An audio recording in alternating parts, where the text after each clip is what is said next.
এটার সাথে আমি বিগত 8-9 বছর ধরে যুক্ত আছি, প্রত্যেকটা অনুষ্ঠানে থাকার চেষ্টা করি।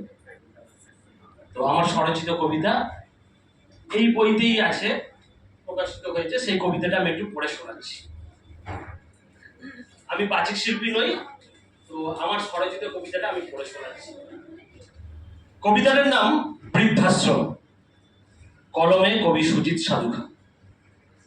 ওই শান্ত ছায়ানির জামরুল তলা, আঁকা বাঁকা নদী পথ মিশেছে, দিক চক্র বলে ছবি এঁকেছে।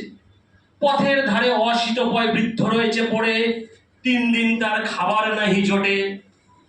খবর নেয় না কেউ, ফেলে গেছে তারে আজ ক্ষুধা ব্যাধি জরা জীর্ণ শরীরে। কোথাও কারোর নাই রে দেখা, জামরুল তলা থেকে হেঁটে ফিরছিলেম একা।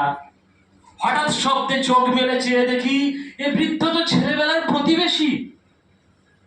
ওই হাটখোলা গ্রামে ছিল মোদের বাস, 3টি পুত্র নিয়ে বৃদ্ধ ছিল একদা মহারাজ।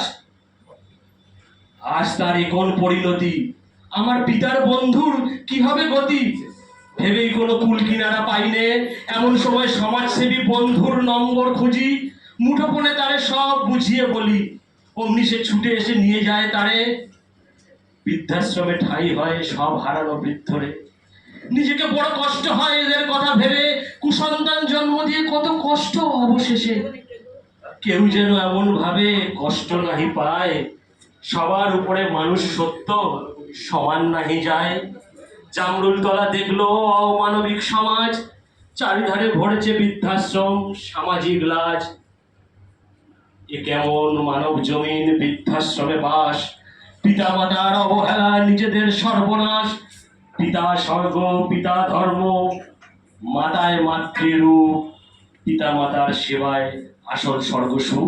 এর সাথে মাতায় মাতৃরূপ, তাই আন্তর্জাতিক মাতৃ দিবসে মাকেও আমার সশ্রদ্ধ প্রণাম।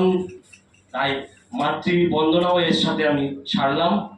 সবাই ভালো থাকবেন, সুস্থ থাকবেন এবং প্রতিটা অনুষ্ঠানে এইভাবে আসবেন। ধন্যবাদ। মাতৃপ্রতিম সুজিত খুব ভালো বলেছে, তবে আমাদের আজকের অনুষ্ঠানটা ছিল হয়তো আমাদেরই ব্যর্থতা, আমরা সেটাকে জানাতে পারিনি।